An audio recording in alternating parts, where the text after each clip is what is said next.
Ne znam da li postoje sa obe strane čvrsta volja da se sva međunarodna sporna pitanja reše. Mislili ste da je najveća tajna bivše Jugoslavije to što Josip Broz Tito navodno nije bio čovek za koga se izdavao? U prošlom videu otvorili smo Pandorinu kutiju. Videli smo dokaze. Čuli smo analize američke obaveštajne službe NSA, koje tvrde da čovek koji nam je vladao nije govorio naš jezik kao maternji. Videli smo ruke pijaniste umesto ruku mašinbravara. Shvatili smo da se nešto strašno, nešto nezamislivo dogodilo u mraku predratne Evrope. Ali to je bio samo početak. To je bio samo vrh ledenog brega. Zato što kada jednom prihvatite mogućnost da čovek u zavarenom metalnom kovčegu na Dedinju nije siromašni dečak iz Hrvatskog Zagorja, suočavate se s jednim mnogo opasnim, mnogo mračnim pitanjem. Ako on nije bio Josip Broz, koji je onda dođavola bio čovek kome smo se kleli na vernost? Ko je bio aristokrata koji je pušio kubanske tompuse, plesao bečki valcer sa britanskom kraljicom i koga su se plašili i istok i zapad? Danas skidamo pečat sa najčuvanije tajne 20. veka. Otvaramo dosije koji je decenijama bio zakopan duboko u trezorima ruske obaveštajne službe. Dobrodošli na kanal Tamne misterije. Da bismo pronašli čoveka bez lica, moramo se vratiti u srce tame. Moskva 1930. Doba velike čistke. Josif Visarionovič Staljin sprovodi teror kakav svet nije video. U podrumima zloglasnog zatvora Ljubljanka, sedišta tajne policije NKVD, meci u potiljak bili su svakodnevna rutina.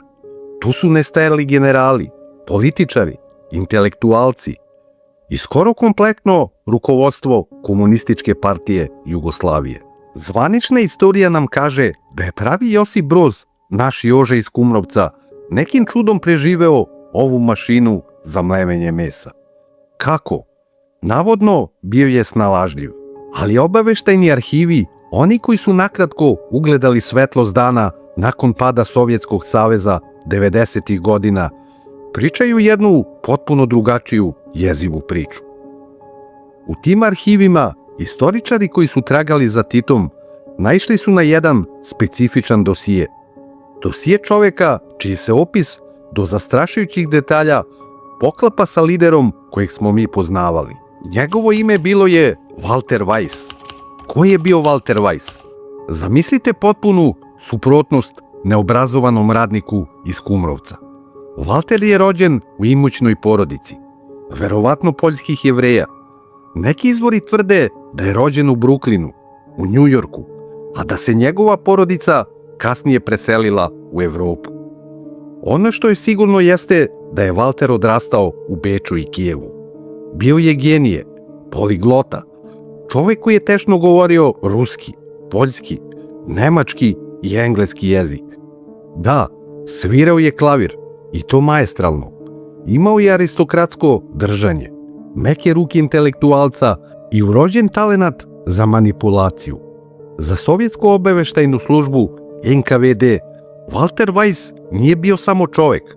On je bio savršen materijal. Glineni golub od kojeg su mogli da naprave šta god su želeli. NKVD je u to vreme imao poseban sektor. Odeljenje za kreiranje takozvanih ilegalaca ili spavača. Njihov zadatak je bio da uzmu briljantne umove, potpuno im izbrišu prošlost i ubace ih u tuđe živote. Pravi Josip Broz, radnik sa feleričnim prstom i tvrdim zagorskim akcentom, bio je kompromitovan. Za Staljina on nije bio dovoljno inteligentan, niti dovoljno harizmatičan da povede revoluciju na Balkanu. Njemu je trebala figura. Trebao mu je šakovski velemajstor. Tako je skovan plan koji ledi krv u žilama. Pravi Josip Broz mora da nestane, a na njegovo mesto sa njegovim imenom i njegovom biografijom u Jugoslaviju će otići on, Walter Weiss. Ali kako od jednog svetskog intelektualca, poliglote iz Beča, napraviti bravarskog radnika iz Kumrovca? Kako prevariti čitavu jednu naciju? Odgovor se krije u najbrutalnijoj psihološkoj mašineriji ikada stvorenoj. Sistemu obuke sovjetskog NKVD-a. Zaboravite sve što ste gledali u hollywoodskim filmovima o špijunima. James Bond je dečija priča za ono kroz šta je Walter Weiss morao da prođe. Ovo nije bila samo promjena imena na komadu papira. Ovo je bilo potpuno brisanje jedne ljudske duše i usađivanje druge. Walter je, prema tajnim izveštajima, mesecima bio izolovan u specijalnim objektima izvan Moskve. Pred njega su stavljeni stotine stranica dosije o pravom Josipu Brozu. Morao je da nauči svako ime, svako selo u Zagorju, ime svake Brozove tetke, strica, komšije. Morao je da zna raspored prostorija u maloj kući u Kumrovcu, u kojoj nikada pre toga nije bio. Ali tu je postojao jedan ogroman, nepremostiv problem. Problem koji ni najbolja ruska obaveštajna služba nije mogla lako da sakrije. Walter Weiss je govorio 5 jezika, ali nije znao ni reč srpsko-hrvatskog. Još gore, njegov govorni aparat, njegove glasne žice već su bile formirane pod uticajem poljskog i ruskog jezika. Kada je počeo da uči jezik Balkana, lingvisti NKVD-a su brzo shvatili da on nikada neće moći da zvuči kao rođeni Zagorac. Njegovo izgovaranje suglasnika, to čuveno meko lj i nj, uvek će ga odavati. Zato su doneli genijalnu, ali monstruoznu odluku. Nisu pokušavali da ga nauče savršenom izgovoru. Umesto toga, naučili su ga da svoj čudan hibridni naglasak predstavi kao posledicu dugogodišnjeg robijanja, lutanja po Evropi i rata u Španiji. Kada se lažni Tito kasnije obratio narodu Jugoslavije, ljudi su mislili, eto, čovek je prošao sito i rešeto, zaboravio je malo naš jezik. A istina je bila mnogo mračnija. On taj jezik nikada nije ni znao. A šta se dogodilo sa pravim Josipom Brozom? Gde i kada je došlo do te fatalne zamene? Postoje dve glavne teorije u obaveštajnim krugovima i obe se završavaju smrću. Prva teorija nas vodi u krvavo blato španskog građanskog rata 1937. godine.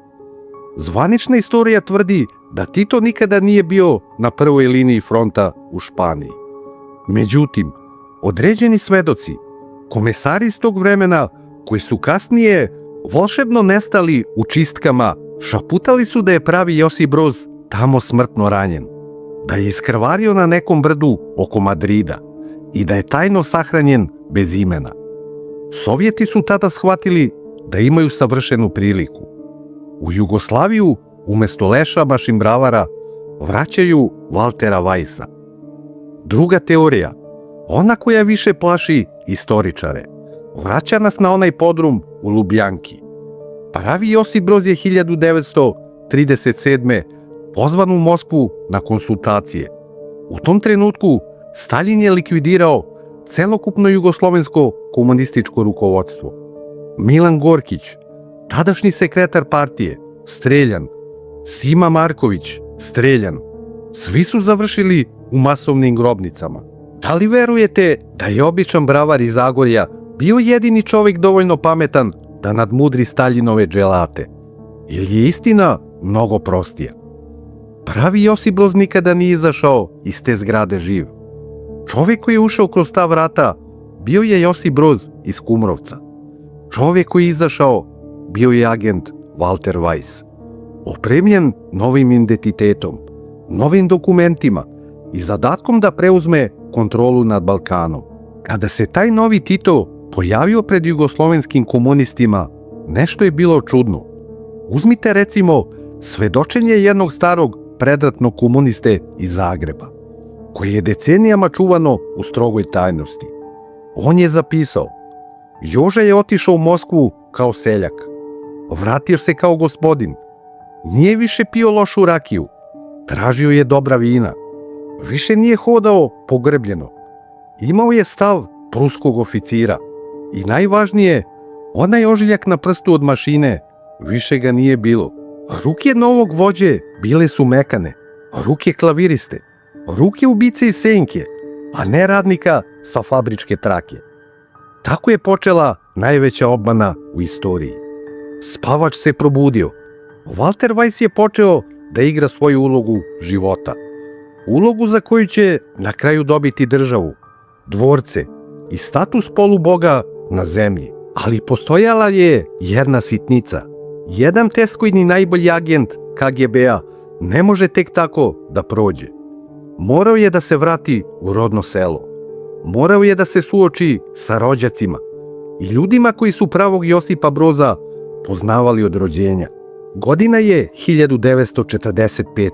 A rat je završen. Jugoslavija je u ruševinama, ali je slobodna.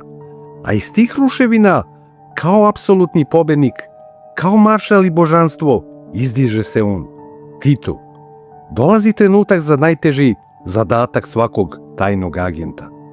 Trenutak kada prestaju sve naučene lekcije iz moskovskih podruma. Povratak kući, povratak u Kumrovec. Za obaveštajce NKVD-a ovo je bila noćna mora. Kako će seljani reagovati? Kada je maršalova kolona ušla u selo, očekivala se erupcija emocija, suze, zagrljaji, ona iskonska sirova radost ponovnog susreta. Umesto toga, muk, zid hladnoće.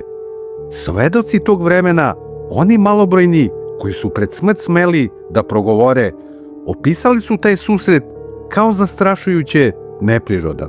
Tito je stajao pred svojim rođenim bratom Slavkom kao pred potpunim strancem. Nije bilo one prisnosti. Zvanično su se rukovali, razmenili nekoliko kurtoznih rečenica, kao da su se tek upoznali na nekom diplomatskom prijemu. Zašto? Da li je Slavko znao?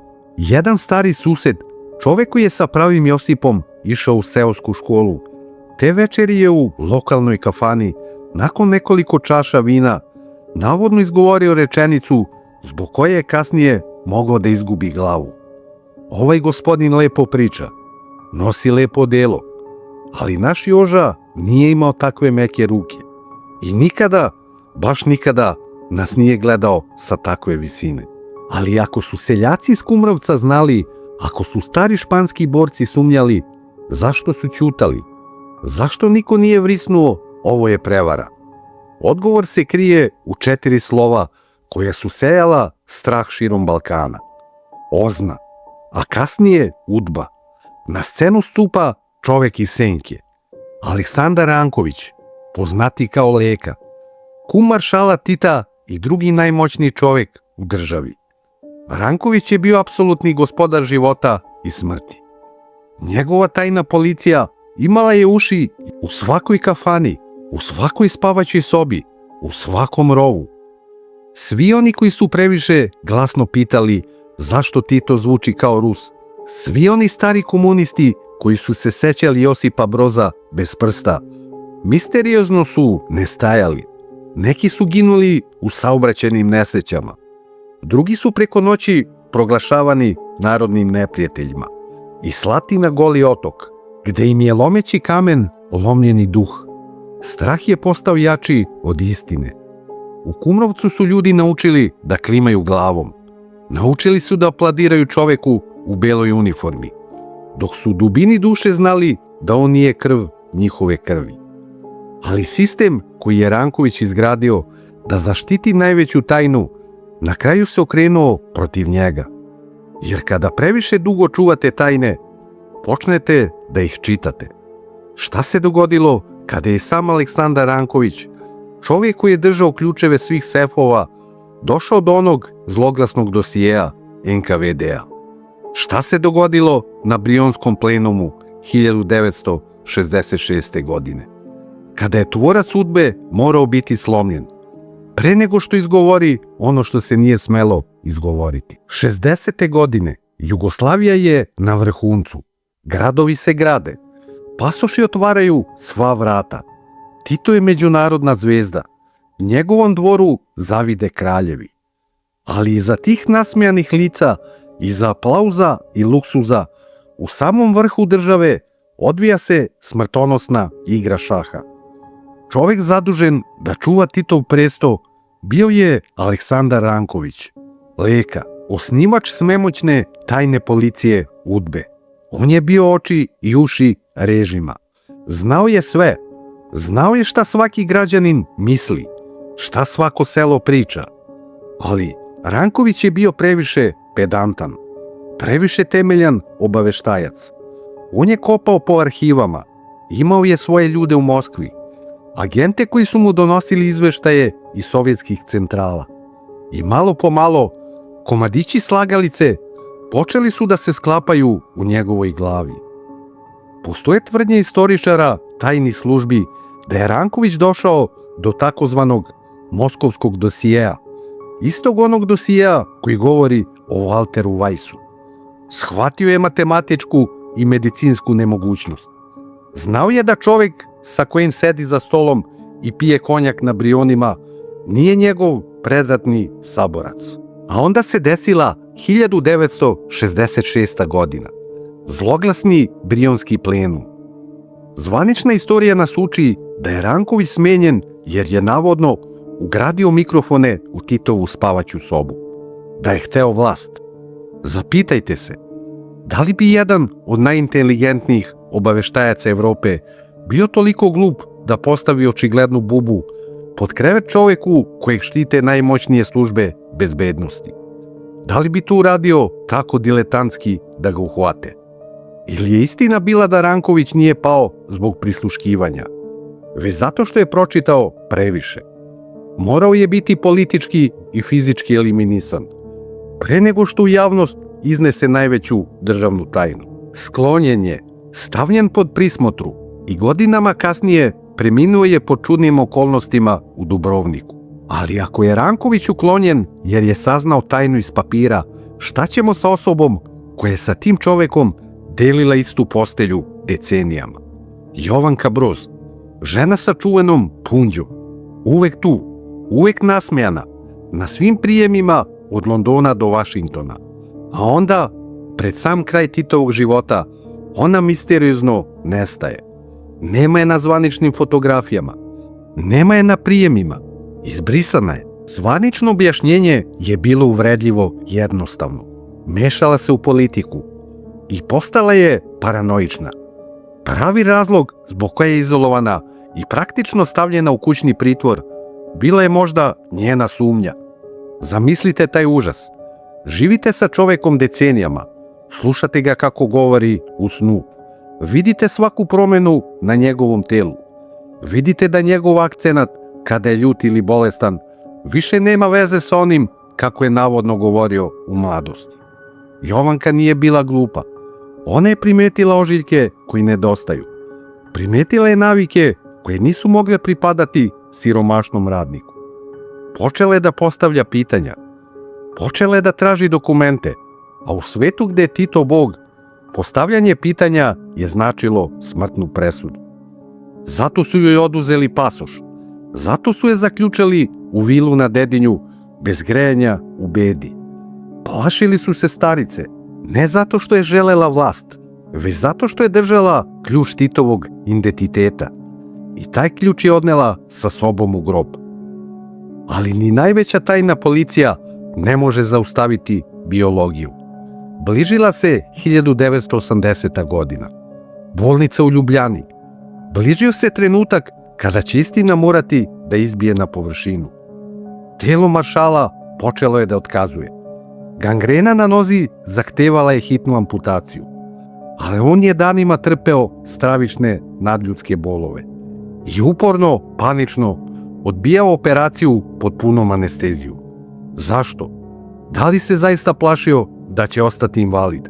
Ili se čovek koji je 40 godina nosio tuđu kožu najviše plaši onoga što bi mogao izgovoriti na svom maternjem jeziku dok bude pod dejstvom narkoze?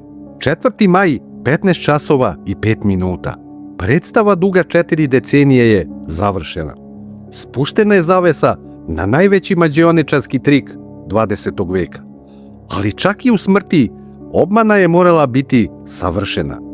Nije bilo detaljne javne obdukcije koja bi dokumentovala svaki ožiljak, ili tačnije nedostatak ožiljaka. Telo je u stravičnoj žurbi spakovano u teški metalni sanduk, koji je momentalno zavaren. Taj zavareni sanduk, oko koga je stajala straža, krenuo je plavim vozom na svoj posljednji put ka Beogradu. Stotine hiljada ljudi je plakalo. Plakali su kraljevi, predsjednici i diktatori. Svi su došli da se poklone divu. A mi se danas pitamo kome smo se zapravo poklonili. Praznom sanduku, agentu Walteru Weissu ili nekom trećem čoveku bez imena i domovine ili bravaru iz Kumrovca. Odgovor na to pitanje možda leži tu, pred našim očima, u kući cveća na Dedinju. Otiđite tamo, stanite pred taj ogromni, teški blok belog mermera i pogledajte ga pažljivo.